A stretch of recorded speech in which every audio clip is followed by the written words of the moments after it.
lo compartimos además con Rodolfo Aguiar, secretario general de ATE Nacional, que nos está escuchando.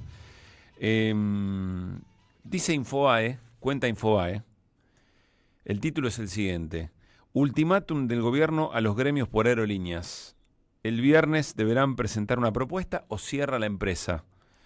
En medio, dice la crónica, en medio de otro día de caos, demoras y cancelaciones en Aeroparque y Ezeiza, esto tiene que ver con protestas, si no me equivoco, de trabajadores de rampa, si no me equivoco.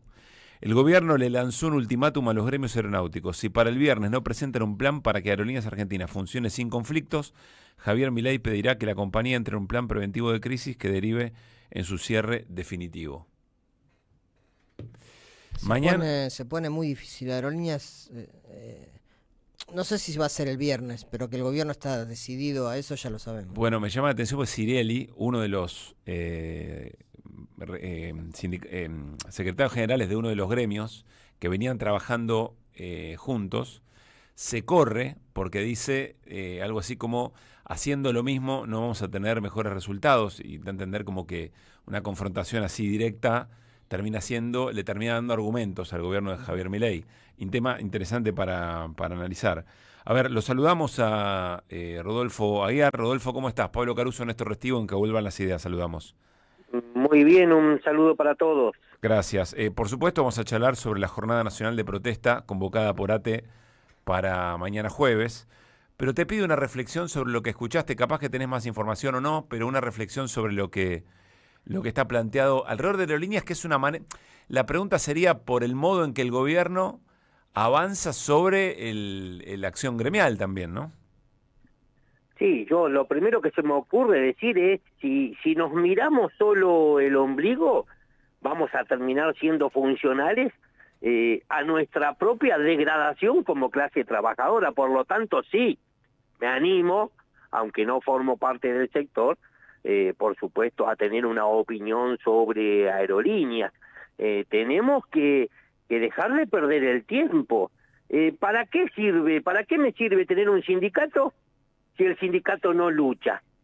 A mí me tocó justo hoy participar de una actividad en la que coincidimos, fue el 73 Congresos de la Federación de Trabajadores Aceiteros. Sí. En uno de los paneles me tocó participar con el compañero Viró. Por Viró. supuesto que lo escuché atentamente. Él refería que, bueno, en los años 50, Perón, bajo el gobierno de Perón, se crea Aerolíneas porque las líneas privadas que existían solamente priorizaban los intereses comerciales, no se priorizaban las necesidades de desarrollo que tenía nuestra nación. Además, demostró con documentación clara que de 365 días que tiene el año, 350 días, 3 días dio ganancias a Aerolíneas. Pero arrancaste diciendo, si nos miramos,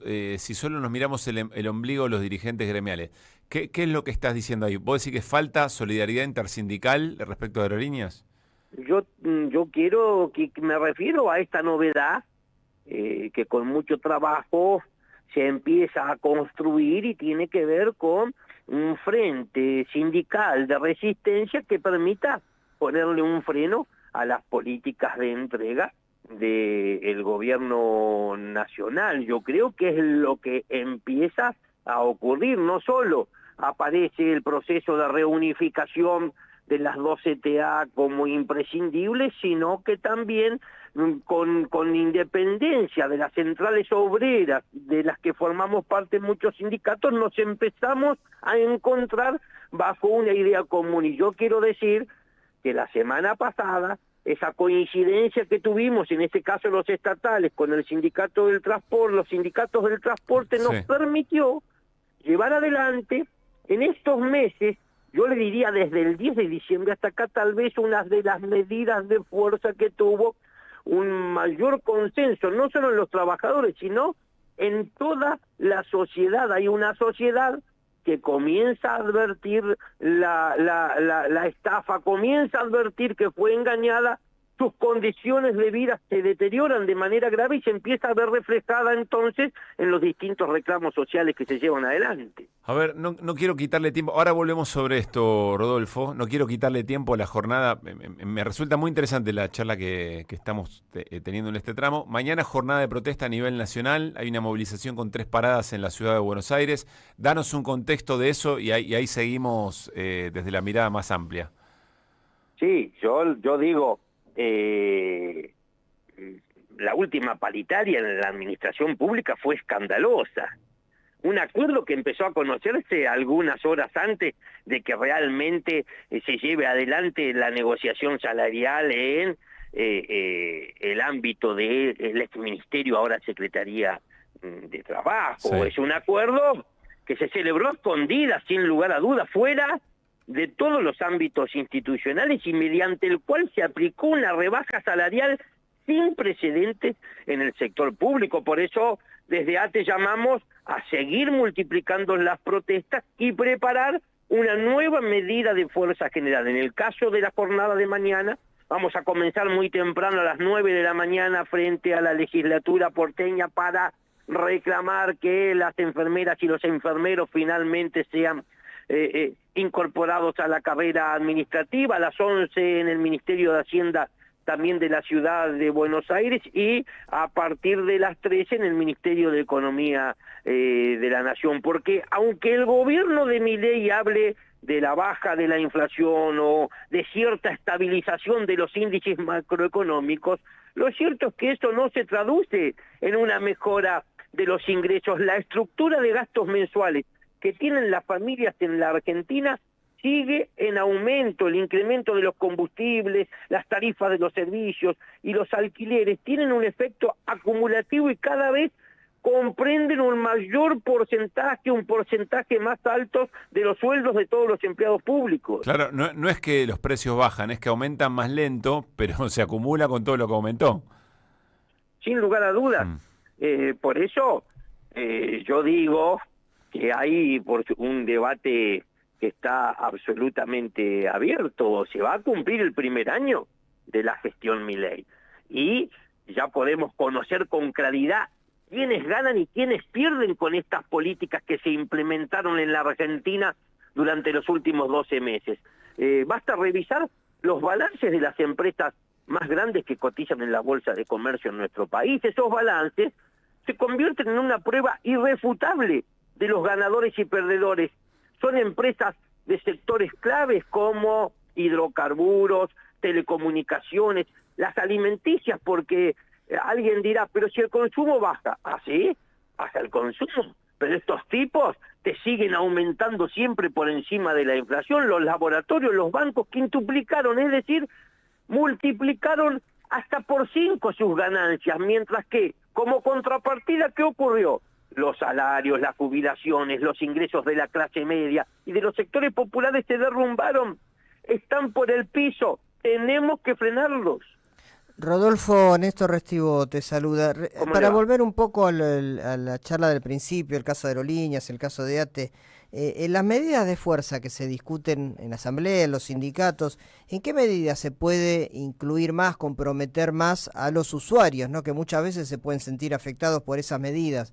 Digo, porque son usuarios que también están sufriendo esta coyuntura que estás explicando de caída brutal de los ingresos, ¿no? Pero a veces hay como un ruido entre la empresa o los trabajadores de la empresa que paran y la persona que va a un hospital o que necesita una gestión en el Estado y se encuentra con ese problema. ¿Se discute esto en las asambleas, cómo comprometer más y trabajar de comunidad con ellos?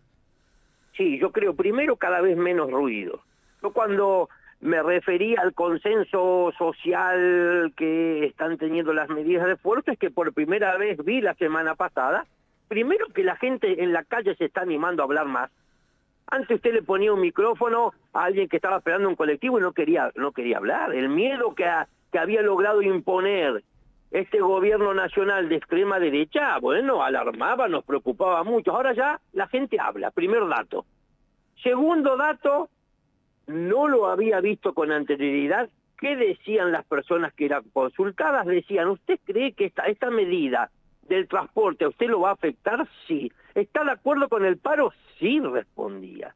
Es decir que, aunque se sentía afectado por la medida de fuerza, estaba de acuerdo con que se reclamara una mejora en los ingresos, en los salarios, porque es evidente que estas políticas le están destrozando la vida a toda la gente, pero por supuesto que ateniéndome a su pregunta de manera estricta, yo digo, tenemos un doble desafío los sindicatos en este momento. Primero, frente a este escenario es dar la batalla cultural, hablar con claridad, desmontar ese verdadero aparato de la mentira que se ha montado desde el gobierno, porque si algún éxito tuvo este gobierno durante los primeros meses, bueno, fue el de que la oposición se autocensurara, que en muchos sectores se autolimiten a la hora de poder opinar. Y entonces, por ejemplo, ¿por qué no vamos a decir que lo del déficit cero es un verso grande como una casa? ¿Por qué no vamos a poder debatir públicamente diciendo el Estado no es una empresa, señores? Que quienes estén en la Casa Rosada ahora son CEOs o empleados bien pagos de las multinacionales. No quiere decir que el Estado sea una empresa, nunca lo va a ser. La empresa, si no tiene ganancias y no encuentra financiamiento, tendrá que cerrar, porque se funde, como este gobierno ya fundió 11.000 pymes que tuvieron que bajar sus persianas. El Estado bien puede trabajar a pérdida en tiempos de crisis profundas como este tiempo, para estar cerca o asistiendo cerca, conteniendo a su gente. Bien. Pero supongamos, un segundo, hay que mejorar, se impone la premisa del gobierno, se impone y dice hay que mejorar las cuentas públicas. Bueno, también la podemos mejorar sin deteriorar a la gente. Se pueden mejorar yendo a buscar renta minera, petrolera, casinos, salas de juegos, bancos, entidades financieras, y sobre todo volviendo a establecer un impuesto a las grandes fortunas. Yo tengo la sensación que hay temor todavía de volver a hablar de todo esto, y que muchos comunicadores, colegas suyos, colaboran poco también, porque mire, aún los que creemos que están más de un lado que del otro, porque repitieron como loros las encuestas que no sé qué imagen positiva le daban al presidente desde el 10 de diciembre, pero resulta que hace algunas semanas existe coincidencia y nadie puede disimular que el gobierno pierde apoyo popular, pero escuche lo que dicen ahora sus colegas. Sí, el gobierno se debilita, pero todavía tiene una base. ¡Paren! ¿En serio le siguen haciendo propaganda a este gobierno? Rodolfo, vamos a estar prestando mucha atención mañana a la jornada y seguiremos conversando. Interesante la charla que se abrió respecto de la acción gremial, la batalla cultural. Hoy también nos hablábamos temprano sobre otros temas. Bueno, un gran abrazo y gracias por la charla. No, nosotros muy agradecidos siempre. Hasta luego. Que esté muy bien. Rodolfo Aguiar, tenemos que cerrar, por eso el cierre abrupto. Interesante lo que planteaba.